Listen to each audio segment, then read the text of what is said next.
You wake up, no alarm, no coffee, no phone. Just cold air, the sound of wind, and the smell of smoke from last night's fire dying down nearby. This is your morning, about 30,000 years ago, somewhere in what we now call Europe or Central Asia. Today we're stepping inside a real day in the life of a prehistoric human. Not the Hollywood version where everyone is dirty, angry, and swinging clubs at each other. The actual one, based on archaeological evidence, fossil records, anthropological fieldwork, and decades of modern research.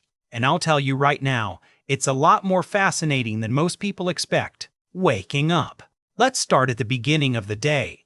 Early humans didn't sleep in caves as often as we tend to imagine. Caves were used sometimes, sure, but they were also home to lions, cave bears, and hyenas. Moving into one without checking first was a bad idea. Most of the time, prehistoric people slept in the open air or built simple shelters using branches, animal hides, and packed grass. Some groups constructed more permanent structures from wood and bone, especially in colder climates. Here's something interesting about how they actually slept. Research on modern hunter-gatherer communities, the groups alive today who still live closest to prehistoric lifestyles, shows that they rarely sleep in one long, uninterrupted block. Instead, they tend to sleep in two shorter stretches, waking naturally in the middle of the night to tend the fire, talk quietly, or just lie still and rest. There was no concept of lying awake worrying about not sleeping. Waking at 2 a.m. was simply part of the rhythm. It was normal. As the sun begins to rise, the camp stirs. People stretch, rebuild the fire, and the first conversations of the day begin. But there's no breakfast waiting, no pantry to open. If you want to eat today, you need to go and find it.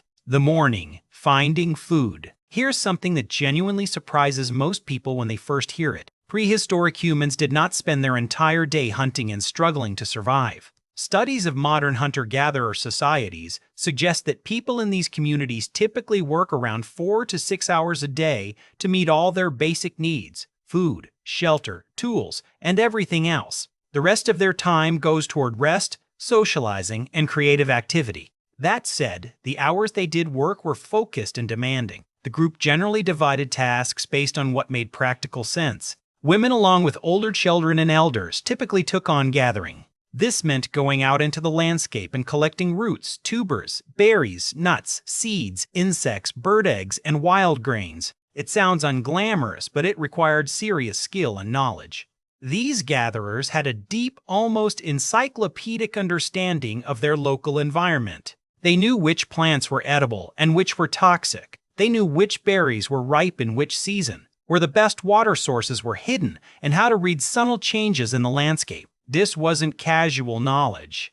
It was accumulated wisdom passed carefully from generation to generation, and it was absolutely essential to survival. And here's the part that often shocks people. Gathering typically provided somewhere between 60 and 80% of the group's total calories. The hunters got the glory in popular culture, but the gatherers fed the camp. The hunters, usually men but not exclusively, went out in small groups. And hunting in this era wasn't what the movies show. It was rarely a dramatic sprint after a mammoth. Most of the time it was quiet, slow, and methodical, tracking footprints through mud, reading broken branches, observing animal behavior near water sources, and waiting with enormous patience. Patience was everything. A hunter who rushed made noise, spooked prey, or put himself in danger. The best hunters were the ones who could read the land and outsmart an animal rather than simply outrun it. A successful hunt brought back enough meat to feed the group for several days.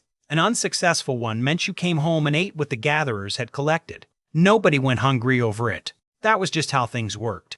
The afternoon: skills, tools, and trade. Once the morning's work was done, the group came back together. And this is where it becomes clear just how skilled these people really were. Someone in the group is sitting quietly, carefully shaping a piece of flint into a blade. This process is called knapping, and it looks deceptively simple from a distance. But try it yourself and you'll quickly realize it's one of the most technically demanding crafts you can attempt. Prehistoric stone tools required hundreds of precise strikes to shape correctly, and the best ones had edges sharp enough to rival a modern surgical blade.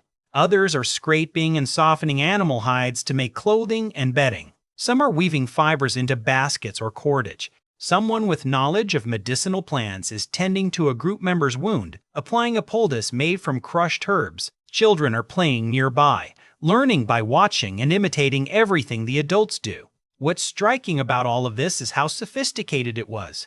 These weren't people stumbling through life. They were highly competent specialists in their world. An expert tracker, a skilled napper, a knowledgeable healer. These were valued and respected roles within the group. Archaeological evidence also shows that prehistoric groups didn't live in total isolation from one another. Shells found far inland, obsidian blades made from stone only found in specific regions, ochre and pigments traded over hundreds of kilometers. All of this tells us that these communities had contact, exchange, and long-distance relationships with other groups. They had trade networks. They had diplomacy. The social world was far more complex than we often assume. Societal life and language. One of the biggest misconceptions about prehistoric humans is that they barely communicated.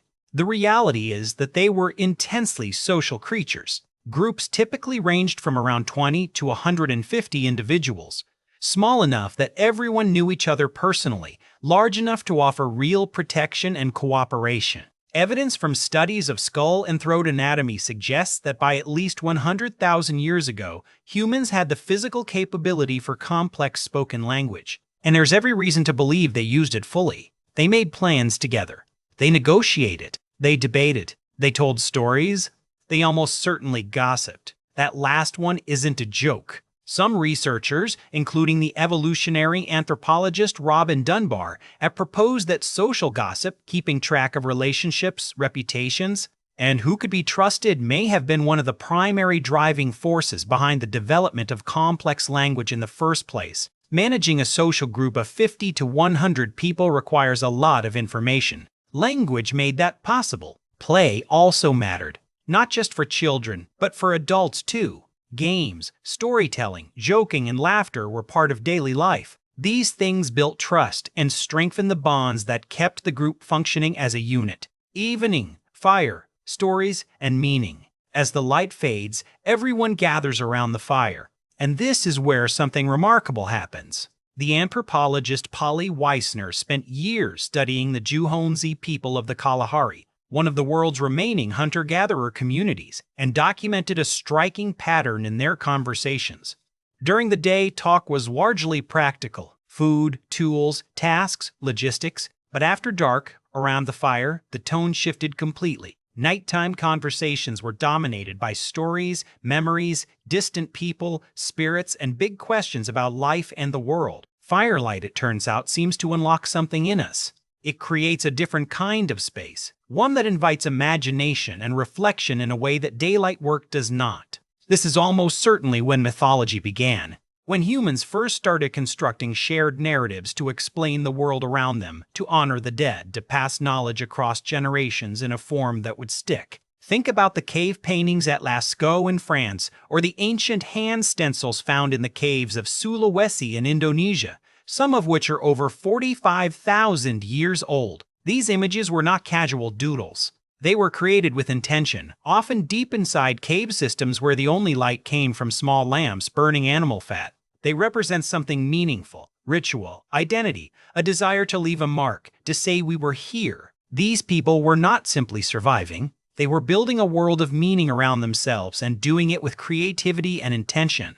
So what was a prehistoric day really like? Hard at times, yes. Uncertain, absolutely. But also rich with purpose, skill, and human connection. These were people who knew their world with extraordinary depth, who depended on each other in ways we rarely experience today, who laughed around fires, cared for their sick, raised children, mourned their dead, and looked up at the same stars we see now and wondered what they meant. We've transformed almost everything about how we live since then. Our tools, our food systems, our cities, our technology. But the things that mattered most to them, belonging to a group, having a purpose, making sense of the world through story, those same needs still live in us today. Maybe we haven't changed as much as we think. If you found this interesting, subscribe. We explore human history in depth every single week. And leave a comment below. Which part of prehistoric life do you think you'd find hardest to give up your modern comforts for? See you next time.